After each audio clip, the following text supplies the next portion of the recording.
नमस्कार भाइयों, कैसे हैं आप सब। आज हम लोग बिहार पुलिस के लिए जो आपका साइंस का टॉपिक वाइज मैराथन चालू किए हैं, उसी में एक ऐसे टॉपिक आज पढ़ने जा रहे हैं जो आपके एग्जाम के दृष्टि से बहुत महत्वपूर्ण है। इससे एक प्रश्न जरूर पूछा जाएगा। देखिए, जब तक आप साइंस टॉपिक वाइज नहीं पढ़िएगा, 200-300 क्वेश्चन बना लेने से आपके साइंस का क्वेश्चन एग्जाम में बनने वाला नहीं है। इसलिए जो हम टॉपिक वाइज आपको साइंस का मैराथन पढ़ा रहे हैं, ऐसे ही पढ़ते चलिए।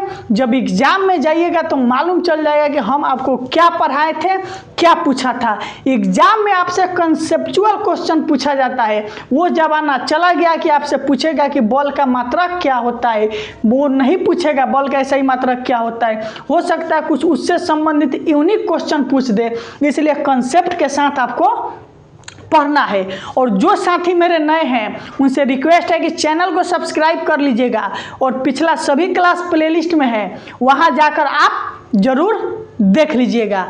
चलिए अब हम क्लास को स्टार्ट करते हैं। क्लास को स्टार्ट करने से पहले वीडियो को लाइक कमेंट जरूर करना है। और आज आपसे एक प्रश्न पूछेंगे, उसको कमेंट में जवाब जरूर देकर जाना है। आपको कमेंट में ये बताना है, क्या बताना है, कमेंट में ये बताना है कि संयुक्त राष्ट्र संघ की स्थापना कब हुई थी। क्या बताना है, संयुक्त राष्ट्र संघ की स्थापना कब हुई थी। देखिए, साइंस के मैराथन के क्लास में आज हम लोग पिछले क्लास में अम्ल के बारे में पढ़े थे, एसिड के बारे में, अम्ल क्या है, उसके गुण, उसके जितना भी था उसका पूरा पूरे खानदान को खत्म कर दिए थे।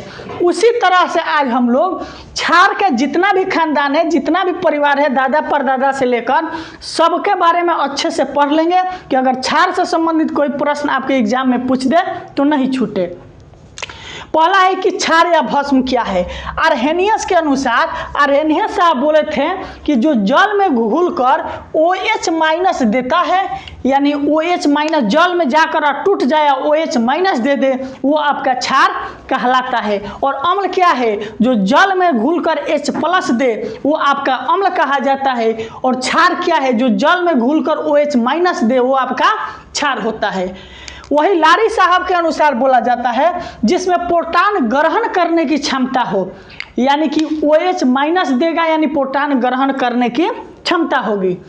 वही लेवाइस के अनुसार क्या है, जो इलेक्ट्रॉन त्यागने की प्रवृत्ति हो। मतलब तीनों वैज्ञानिकों आया और क्या किया, क्षार को अलग अलग तोड़ मरोड़ कर भाषा एक के अलग अलग तरीका से समझा दिया। मान लीजिए हम आपसे पूछे, क्या पूछे कि सिवान से पटना हमको जाना है, कैसे जाए, तो कोई बोलेगा यहाँ चलिए मुजफ्फरपुर, मुजफ्फरपुर से हाजीपुर होकर चले जाइएगा। अगला व्यक्ति बता रहा है यहाँ से चल जाइए छपरा, छपरा से सोनपुर से दीघा होकर, मतलब जाना है पटना, लेकिन सब घुमा फिरा कर जो रास्ता बताया। अब है क्षार के गुण। आखिर क्षार का गुण कौन कौन से है।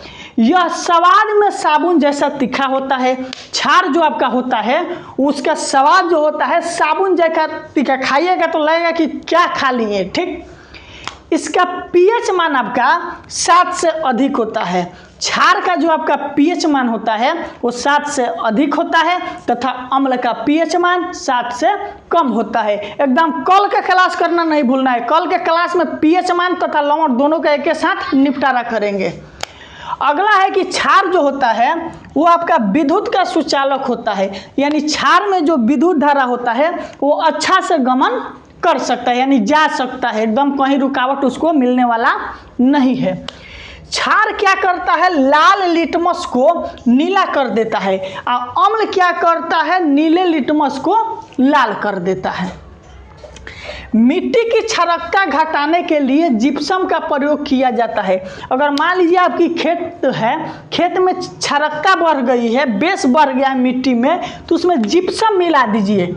ठीक, जिप्सम का आपका अणुसूत्र CaSO4 है।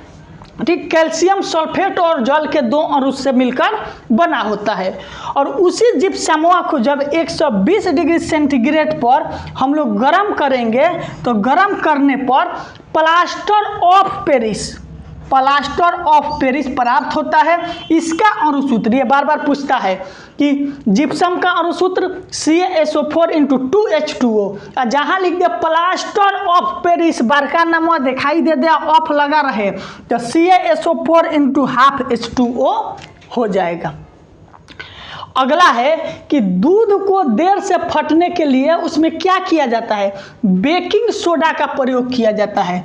दूध को देर से फटने से बचाने के लिए जितना भी डेयरी वाला होता है वो लोग क्या करता है, दूधवा में बेकिंग सोडा डाल देता है जिससे दूध की लास्टिंग करे, जल्दी नहीं फटे। खाने वाला सोडा, आप लोग के घर में पूरी बनता होगा, ठेकुआ बनता होता, जो भाषा में जो बोलिए जो बनता होगा उसमें खाने वाले को सोडा डाल दिया जाए। सोडा क्या काम करता है, फुला देता है।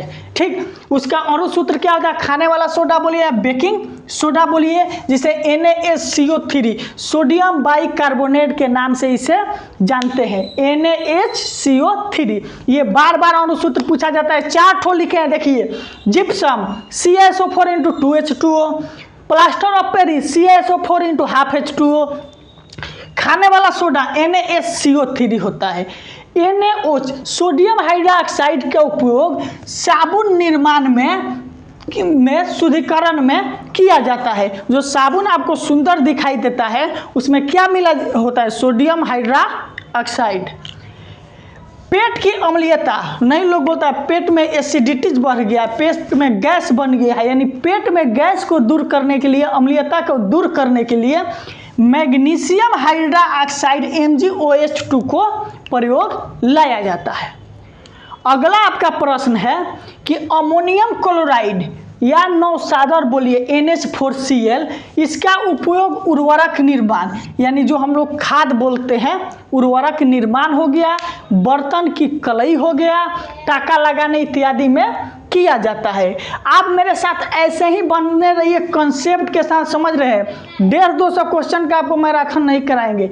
साइंस में लगभग आपका 700 से 8 क्वेश्चन, जीके में 700 से 800 क्वेश्चन मिलने वाला है। ये सबसे तगड़ा यूट्यूब पर का सबसे बड़ा मैराथन होगा। भले क्लास देखने में डेली 50 क्वेश्चन 40 मिल रहा है, लेकिन ये जब 15 से 20 दिन चलेगा तो आपका वेटेज बहुत ज़्यादा क्वेश्चन का हो जाएगा, कंसेप्ट के साथ, टॉपिक के साथ में। अगला है कि हाइपो क्या होता है। इस हाइपो का आपका रासायनिक नाम सोडियम थायोसल्फेट होता है। हाइपो का रासायनिक नाम क्या होता है, सोडियम थायोसल्फेट होता है। इसका प्रयोग जो होता है आपको फोटोग्राफी में किया जाता है। हाइपो का प्रयोग फोटोग्राफी में किया जाता है। धोवन सोडा, ठीक, ये भी पूछता है। देखिए क्या क्या लिखे हैं, एक लिखे हैं जिप्सम, एक लिखे हैं प्लास्टर ऑफ पेरिस, एक है खाने वाला सोडा, एक है धोने वाला सोडा। इसका अणुसूत्र Na2CO3 यानी सोडियम बाइकार्बोनेट, सोडियम कार्बोनेट होता है, इसका होता है सोडियम बाइकार्बोनेट। सिंदूर का आपका अणुसूत्र Pb3O4 होता है। अगला है कि पौधे की अच्छी वृद्धि के लिए पीएच मान कितना होना चाहिए। पौधे की अच्छी वृद्धि, कोई भी पौधा जो है अच्छा से ग्रोथ करे, वृद्धि करे, उसके लिए उसका पीएच मान 7 के आसपास, ना ज़्यादा अम्लीय होना चाहिए, ना ज़्यादा क्षारीय होना चाहिए, उदासीन टाइप पर रहना चाहिए, जिससे पौधा अच्छा से विकास करे। आप आज क्षार के बारे में बहुत अच्छे से समझ चुके होंगे, पिछले क्लास में अम्ल बताए हैं। कल आपको पीएच मान तथा लवण के बारे में बताने वाले हैं। जल्द से इसका स्क्रीनशॉट ले लीजिए। ऐसे ही टॉपिक वाइज मेरे साथ बने रहिए। बिहार पुलिस में सफलता आपको यहीं से मिलेगी। आज का क्लास अगर आपको पसंद पड़ा है तो वीडियो को लाइक कमेंट शेयर जरूर करना है। आज के क्लास के लिए आप